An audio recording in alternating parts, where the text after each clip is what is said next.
সুপ্রিয় দর্শক, সবাইকে প্রীতি ও শুভেচ্ছা জানিয়ে শুরু করছি কুরবানি পশুর হাট নিয়ে আমাদের সরাসরি বিশেষ অনুষ্ঠান। দর্শক, আজ আমরা যেখানে আছি সেটা হচ্ছে ঢাকার ঐতিহ্যবাহী বিখ্যাত গাবতলী পশুর হাটে। আমরা আজকে এই হাট ঘুরবো এবং দেখবো এখানে কি কি গরু এসেছে, কি ধরনের গরু এসেছে এবং বিভিন্ন ব্যাপারী এবং ক্রেতাদের সাথে কথা বলবো, তাদের দর কষাকষি শুনবো এবং আরো অনেক ধরনের তথ্য আপনাদের জানানোর চেষ্টা করব। দর্শক, শুরুতেই আপনাদের সাথে পরিচয় করে দিচ্ছি একজন ক্রেতা। আমরা ঘুরতে ঘুরতে দেখেছি যে উনি ঘুরছেন গাবতলী পশুর হাটে পশু কেনার জন্য। আমরা তার সাথে কথা বলবো, তার আগে আমরা একজন ব্যাপারীর সাথে কথা বলে আসি। ভাই, আসসালামু আলাইকুম, কেমন আছেন? ভালো আছেন। আচ্ছা, আপনি কি ধরনের গরু এনেছেন এখানে? আমি এখানে ইন্ডিয়ান বলদ গরু নিয়ে এসেছি। আচ্ছা, কি গরু? ইন্ডিয়ান বলদ গরু। ইন্ডিয়ান বলদ গরু। কয়টা গরু এনেছেন? এখানে আমাদের সব মিলে 9টা গরু আছে। 9টা গরু আছে। কিরকম, গরুর ওজন কিরকম এখানে? এক একটা ওজন, একটা 22 মণ, 17 মণ, 18 মণ, 16 মণ এরকম ওজন আছে। 22 মণ, 17 মণ, 18 মণ। কিরকম দাম, কিরকম চাচ্ছেন? দাম ওজন বুঝে দাম, যেটা ওজন বেশি সেটা একটু দাম বেশি এরকম। আচ্ছা, আমরা একটু শুনতে পারি দাম? দাম যেটা 22 মণ ওজন সেটা 10.5 লাখ টাকা চাচ্ছি, যেটা 17 মণ সেটা 7.5 লাখ টাকা এরকম। এটা হচ্ছে কত? এটা হচ্ছে 10,50,000, এটা 22 মণ ওজন হবে। দর্শক, 22 মণ ওজন এই ইন্ডিয়ান বলদ, এবং এটা কত? 10,50,000। 10,50,000 দাম চাচ্ছেন উনি। এখনো কিন্তু ফিক্স না। না, টার্গেট কত, কত হলে ছাড়তে পারবেন? আমি 7,50,000 হলে ছেড়ে দেবো। 7,50,000 হলে ছেড়ে দিবেন? সত্যি? আপনার কাছে কি মনে হয়, একটু বেশি না নাকি? না, আমি এই গরু এখন জানেন তো খাদ্য কত দাম, সেই অনুযায়ী আমি বেশি চাইনি। আচ্ছা, তারপরে ওজনের যে গরুগুলো আছে এই গরুগুলার ওজন বুঝে এগুলোর দাম কিছু কম বেশ আছে। দাম কিছু কম বেশ আছে। আপনার কি এখানে আরো গরু আছে নাকি এই শুধু এইগুলাই? জি জি জি। আপনার জন্য শুভকামনা, আপনার গরু বিক্রি হোক, আমরা এই শুভকামনা করি। আর হচ্ছে আপনার এখানে দেখলাম যে রাস্তাঘাটের অবস্থা। ভাই, এই পিকআপ গাড়িগুলো আমাদের অনেক প্রবলেম হচ্ছে। আমরা একটা গরু দেখানোর জন্য যখন বের করি তখন আমরা দেখাতে পারি না। দেখা যায় যে পিকআপের উপর যখন গরু উঠায় তখন ওই গরুগুলো আমাদের অনেক প্রবলেম করছে, যে এই পিকআপগুলো সরাইলে আমাদের একটু সুবিধা হয়। আচ্ছা, তার দর্শক, আপনারা হয়তো শুনেছেন বা এই প্রোগ্রামটি ঊর্ধ্বতন কর্তৃপক্ষ যদি কেউ দেখে থাকেন, ওনার একটা ছোট্ট অভিযোগ আছে। সেটা হচ্ছে এই গাবতলীর পশুর হাটে যে পিকআপগুলো আসে, এই পিকআপগুলো যাতে ওনারা যেখানে গরু রেখেছেন এখান থেকে নিরাপদ জায়গায় যেন সরিয়ে রাখা হয়। অসংখ্য ধন্যবাদ ভাই আপনাকে। ধন্যবাদ। দর্শক, আমাদের সাথে একজন ক্রেতাকে আমরা পেয়েছি। ওনার অভিজ্ঞতা শুনবো যে উনি গরু কিনেছেন কিনা নাকি কিনবেন। আসসালামু আলাইকুম ভাই, কেমন আছেন? ওয়ালাইকুম আসসালাম ওয়া রাহমাতুল্লাহি। আলহামদুলিল্লাহ ভালো আছি ভাই, আপনি কেমন আছেন? আমিও আলহামদুলিল্লাহ ভালো আছি। ভাই, কি গরু কিনেছেন নাকি কিনবেন আজকে? গরু কিনবার জন্যই আসছি, বাজারের অবস্থা দেখতেছি। গরু তো কিনতেই হবে, কারণ কুরবানি ঈদ, আল্লাহ তো আমাদের কুরবানি করবার জন্য বিধান দিয়েছেন, তো কুরবানি তো করতেই হবে, এজন্য গরু কিনতে আসছি ভাই। ঈদের তো খুব বেশি দিন নেই, 3 দিন বাকি আছে। তো আপনি আসলে এবার কি ধরনের গরু কুরবানি দিবেন বলে ঠিক করেছেন? মন তো চায় সবচেয়ে বড় গরুর এই কুরবানি করি, আল্লাহকে রাজি খুশি করবার জন্যে। তো বড় গরুরই ইচ্ছা আছে, না হইলে মাঝারি মানের একটা গরু করব, ইনশাল্লাহ কুরবানি করব, এই জন্যে আসছি মূলত। তো আলহামদুলিল্লাহ, গাবতলীতে যেই আশায় মানুষ আসে, হতাশ হওয়ার কোনো কারণ নাই। অনেক বড় হাট, আর আলহামদুলিল্লাহ গরুরও কোনো অভাব নাই। বড় গরু, মাজারও, ছোটো, অনেক ধরনের গরু আছে। আর গরু ব্যবসায়ী ভাইয়েরা যারা আছে তাদের আচরণও আলহামদুলিল্লাহ সুন্দর, খারাপ না। আচ্ছা, আপনি তো মোটামুটি সারাদিনই ঘুরেছেন বা দেখেছেন এখানে, গরুর ব্যাপারীদের সাথেও কথা বলেছেন। এখন আপনার কাছে কি মনে হচ্ছে যে গত বছরের তুলনায় এই বছরে গরুর দামটা কেমন, কম্পারিজনটা কেমন? আসলে ভাই, যারা গরু ব্যবসায়ী তারাও সারা বছর গরুটা লালন পালন করে, অনেক খরচ করে, তাদের উদ্দেশ্য 2 টাকা ইনকাম করা। আবার আমরা যারা কুরবানি করব আমাদেরও ইচ্ছা 2 টাকা কমে কিনা। তো এটা আলোচনার মাধ্যমে নিতে হবে। তবে এখন পর্যন্ত কম দাম বলার সুযোগ নাই, কারণ সাধারণত কুরবানি যারা করবে তারা গরু কিনবার জন্য ঈদের আগের দিন এবং তার আগের দিন 2 দিন আগের থেকে আস্তে আস্তে বাজারে ভিড় জমায়। আজকে এখন পর্যন্ত ক্রেতাদের এখন পর্যন্ত সেই রকম ভিড় দেখতেছি না। এই জন্যে শুধুমাত্র ওনারা দাম চাইতেছে, এটাই আমরা বুঝতেছি। যখন ক্রেতারা আসবেন, আসার পরে তখন বোঝা যাবে দাম কম না বেশি। তবে এখন পর্যন্ত আলহামদুলিল্লাহ হতাশ হওয়ার কোনো কারণ নাই। যেমন অনেক বড় গরু দেখলাম 6 লাখ 7 লাখ টাকা দাম চাইতেছে, কিন্তু আসলে দাম খুব বেশি মনে হইতেছে না আমার কাছে গরু অনুযায়ী। আচ্ছা, গরু অনুযায়ী আসলে দাম ভাইয়ের কাছে বেশি মনে হচ্ছে না। তো গরুর ব্যাপারীরা একটা অভিযোগ করেছে, সেটা হচ্ছে যে এইবারে নাকি তারা দাম বেশি চাওয়ার কারণ হচ্ছে গরুর যে খাবার বা ফিড আছে, এই ফিডের দাম বেড়ে গিয়েছে। তো সেই কারণে তারা আসলে গরুর দামটাও একটু বেশি চাচ্ছে। তো আপনার কাছে এটা কি লজিক্যাল মনে হচ্ছে? বা আসলে গরুর যে খাবার, এইটা ওনারা ব্যবস্থা করে খাওয়াইতে হয়। এইটার দাম কেমন আমি তো জানি না, তবে বাস্তবতা হচ্ছে দাম যদি বেশি হয় তাহলে তার খরচ বেশি, তাহলে অবশ্যই এটা গরুর মূল্যের মধ্যে সেটা যুক্ত হবে। যুক্তিযুক্ত এবং সামঞ্জস্যপূর্ণ। অসংখ্য ধন্যবাদ আপনাকে। দর্শক, আমরা একজন ক্রেতার সাথে কথা বললাম, একজন ব্যাপারীর সাথে কথা বললাম। এখন আমরা আসলে অন্য একটা সেক্টরে যেতে যাচ্ছি, যেখানে আমাদের কিছু মহিষ আমরা দেখেছি এবং মহিষগুলো খুবই আপনারা দেখলেই বুঝবেন যে কত বড় বড় মহিষ মাশাআল্লাহ এখানে আছে। চলুন দেখে আসি। দর্শক, আমরা গাবতলীর যে অংশে আছি আসলে এই অংশে মোটামুটি অনেক ভিড় আছে। এখানে অনেক ক্রেতা আমরা দেখতে পাচ্ছি। আকাশ মেঘলা, তারপরও এখানে এত পরিমাণ ক্রেতা আছে, মাশাআল্লাহ, আসলে হতাশ হবার কিছু নেই। দর্শক, আমরা চলে আসলাম সেই মানে খুবই সুন্দর মহিষ যাকে বলে, এই মহিষ। ভাই, এর মহিষ কার এটা? জি জি আমাদের প্যান্ডেল। আচ্ছা, আমি আসলে আগে কখনো এরকম সুন্দর মহিষ দেখিনি এবং আমার কাছে দেখেই মনটা ভরে গেল। হ্যাঁ, তো আপনারা আসলে এই যে মহিষটা এনেছেন, এই যে মহিষটা এনেছেন, তো কিভাবে এই এত বড় মহিষটা কিভাবে আনলেন বা কোথা থেকে আনা হলো? এটা বর্তমান থাইল্যান্ড থেকে আনা হয়েছে। থাইল্যান্ড থেকে আনা হয়েছে? আচ্ছা, কিভাবে এনেছেন? ওটা যারা আমাদের এখানে খামারের লোক আছে ওনারা এখানে নিয়ে আসছে, এখানে মূলত থাইল্যান্ড থেকে আনা হয়েছে এটা। আচ্ছা, এটা থাইল্যান্ড থেকে, মানে থাইল্যান্ড থেকে কিভাবে আনা হয়েছে এটা শুনতে যাচ্ছিলাম। থাইল্যান্ড থেকে ওই যে তাদের মাধ্যমে কিভাবে এই জাহাজ দিয়ে এভাবে আনে, হ্যাঁ এভাবে আর কি আনা। শিপ দিয়ে আনা হয়েছে। আচ্ছা, এটা থাইল্যান্ড থেকে আপনারা কি অর্ডার করে এনেছেন নাকি আপনাদের পরিচিত কোনো মাধ্যম থেকে এনেছেন? ওটা অর্ডার করে আনা হয়েছে। অর্ডার করে আনা হয়েছে। কত কেজি হবে? এটা প্রায় 800 প্লাস আছে।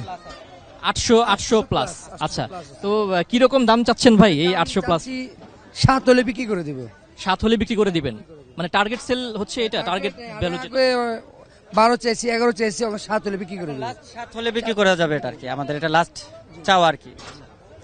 আচ্ছা, তাহলে আমরা দর্শক, আপনারা দেখতে পাচ্ছেন এই মহিষটা, এটা 7 হলে বিক্রি করে দিবে। ওজন কতটুকু বললেন ভাইয়া? 800 প্লাস।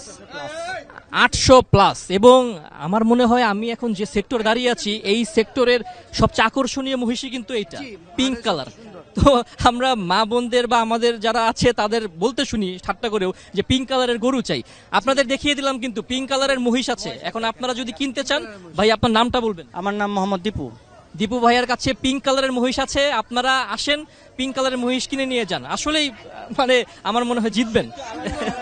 কিছু আছে আলাদা কালার এখানে। আচ্ছা, এখানে আপনার আর কি কি গরু আছে? এখানে আমার ইন্ডিয়ান বলদ আছে, লাল এগুলো আছে, ঠিক আছে, এখানে দেখতে পারতেছেন। আরেকটা এখানে বড় মহিষ। আচ্ছা, পেছনে দর্শক আরেকটা কালো মহিষ আছে। আচ্ছা, এটা কি একটু উঠিয়ে আপনাদের দেখাতে চাচ্ছি যে যতটুকু দেখানো। আচ্ছা, ঠিক আছে, সমস্যা নেই। দর্শক, আপনারা বুঝতে পারছেন, এটা দেখানোর কিছু নাই, আপনারা এমনিতেই বলেন এটার ওজন কত, দাম কিরকম? ওই উঠছে। আচ্ছা, দর্শক উঠে দাঁড়িয়েছে। এই যে 1000 প্লাস, মানে 1 টনের বেশি, 1 টনের বেশি হবে। তো এটা কিরকম দাম চাচ্ছেন?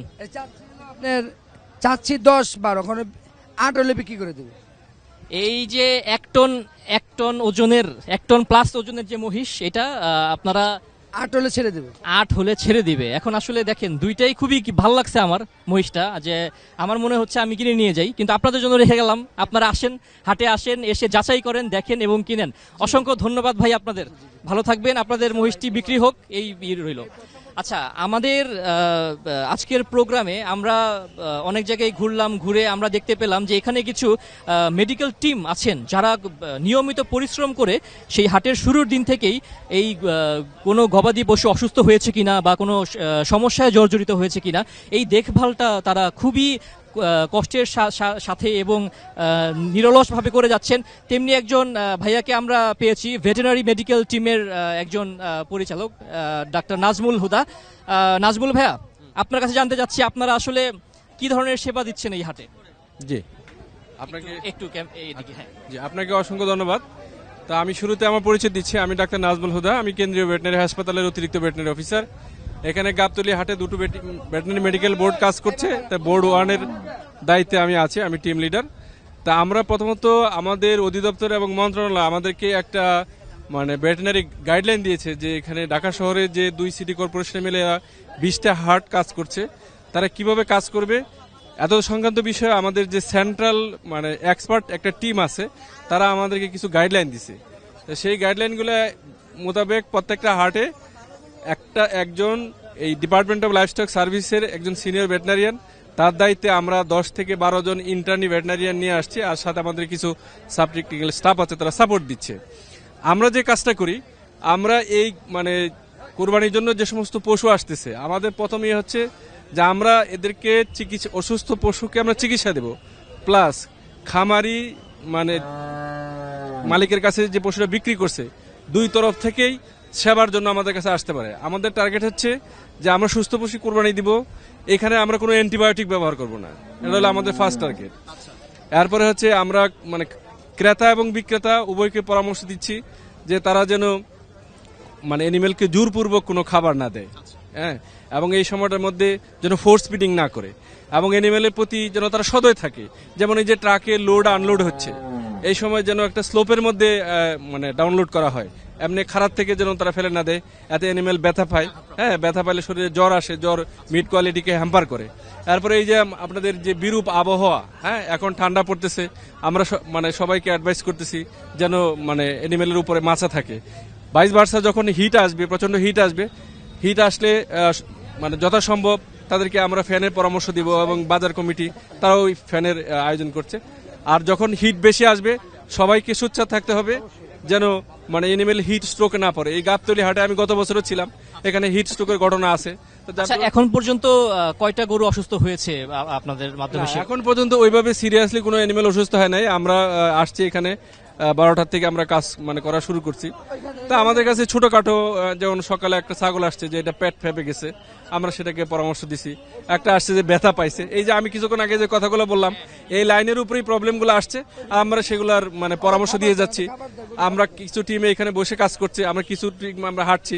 আপনি দেখতে পাচ্ছেন যে এখানে আমাদের যে বিশেষজ্ঞ মানে এক্সপার্ট সদস্যরা আসছেন, তাদেরকে নিয়ে আমি হাঁটছিলাম, এর মধ্যে এখানে আসলাম। এটা কি শুধু গাবতলী হাটের জন্যই, নাকি আপনাদের অন্যান্য হাটেও বিশেষায়িত টিম আছে? মানে সবগুলা হাটেরই একই সিস্টেম, যে প্রত্যেকটা হাটে, এটা গাবতলী যেহেতু বড় হাট, এখানে 2টা টিম দেওয়া হয়েছে, আর বাকি হাটগুলাতে একটা একটা করে টিম দেওয়া আছে। কিন্তু আমাদের যে বিশেষজ্ঞ যে টিম আছে, তারা এক হাট থেকে অন্য হাটে তারা রানিং করতেছে, মুভ করতেছে। আপনারা এই যে নিরলসভাবে এত পরিশ্রম করে যাচ্ছেন, এটা কয়দিন পর্যন্ত আপনারা স্টে করবেন? আমাদেরকে নির্দেশনা দেওয়া হয়েছে 3 তারিখ, 4 তারিখ এবং 5 তারিখ এই পর্যন্ত, এটা ম্যান্ডেটরি, এবং পরবর্তীটা ঊর্ধ্বতন কর্তৃপক্ষের নির্দেশ আসলে আমরা ব্যবস্থা নিব। আর আপনাদের আসলে যেসব সেবা পেয়ে দুর্ঘটনায় আহত বা হচ্ছে অসুস্থ গরুগুলো সুস্থ হয়ে গেছে, তো সেই ক্ষেত্রে আপনাদের কি আরো কোনো উপদেশ আছে কিনা যে গরুগুলাকে এমন ভাবে রাখতে হবে বা এমন কিছু করতে হবে যাতে তারা সুস্থ থাকে? অন্যান্য যারা বাসায় বা আশেপাশে ছোটখাটো হাটে যারা গরু বিক্রি করে, তাদের উদ্দেশ্যে কিছু বলুন। হ্যাঁ, হাটে নিলে মানে আমার প্রথম কথা হচ্ছে যে যখন পরিবহন করা হয়, ট্রাকে লোড এবং আনলোড সবসময় একটা মানে ইয়ার থেকে স্লোপিং প্লেস থেকে তাদেরকে লোড আনলোড করতে হবে, ব্যথাটা মূলত এখান থেকে পায়। আর যদি দূরপাল্লার পরিবহন হয়, পরিবহনের পরে অ্যানিমেলকে মানে মানে পর্যাপ্ত রিল্যাক্সের ব্যবস্থা করতে হবে, তাকে ব্যথানাশক ব্যবহার করতে হবে, হ্যাঁ, কারণ তার শরীরে যদি ব্যথা থাকে তাহলে এই ব্যথার থেকে হয় কর্টিজল রিলিজ হয়, এবং এটা মিড কোয়ালিটিকে হ্যাম্পার করে, যার দরুন অ্যানিমেলকে রেস্ট, রিল্যাক্স, এবং আমাদের অ্যাডভাইস থাকে যে এই কুরবানির জন্য যে সমস্ত পশু তৈরি হয় তাদেরকে পর্যাপ্ত পানি পান করাতে হবে, তাহলেই মানে তার ডিহাইড্রেশন না যদি না হয় তাহলে তার স্ট্রেসও কমবে, এবং মিট কোয়ালিটিও ভালো থাকবে, এবং জবাই করার পরে তার মানে স্কিন কোয়ালিটিও ভালো থাকবে। আচ্ছা, আমরা পানি পান করলে 2 দিক থেকে লাভ, চামড়া এবং মাংস। আচ্ছা, অসংখ্য ধন্যবাদ। আমরা ওদিকে কিছু উট দেখে আসছি, তো এই সব গবাদি পশুর ক্ষেত্রে আপনার একই অ্যাডভাইস থাকবে? জি জি জি জি, সব গবাদি পশুর ক্ষেত্রেই একই অ্যাডভাইস, এবং আমরা যে সমস্ত প্রাণীকে কুরবানি দিচ্ছি সবাই তৃণভোজী সব প্রাণীর ক্ষেত্রে আমার একই অ্যাডভাইস। অসংখ্য ধন্যবাদ আপনাকে, আপনার জন্য শুভকামনা এবং আপনার টিমের প্রতি শুভকামনা।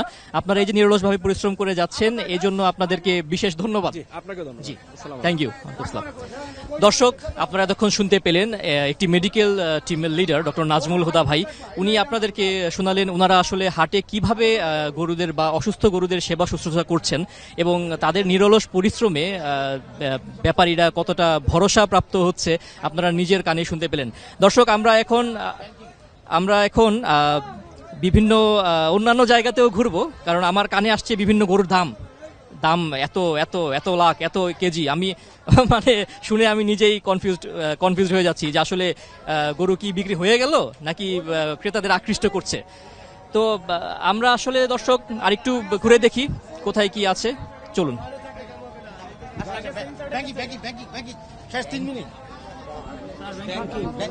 আচ্ছা, আমরা এখন দর্শক যাচ্ছি এমন একটি জায়গায়, সবকিছু তো ডিজিটালাইজড হয়েছে। তো আমরা এখন আপনাদের দেখাবো গাবতলী গরুর হাটে ডিজিটাল ফরমেশনে কিভাবে লেনদেন হচ্ছে এবং ক্যাশলেস ভাবে পশু বিক্রির কিভাবে হচ্ছে, সবকিছু নিয়েই আমরা এখন একটি বুথে যাব, যেখানে সিআরএম মেশিনে পশু বিক্রির টাকা ব্যাংক অ্যাকাউন্টে কিভাবে জমা করে এই সম্পর্কে আমরা শুনবো। হ্যাঁ,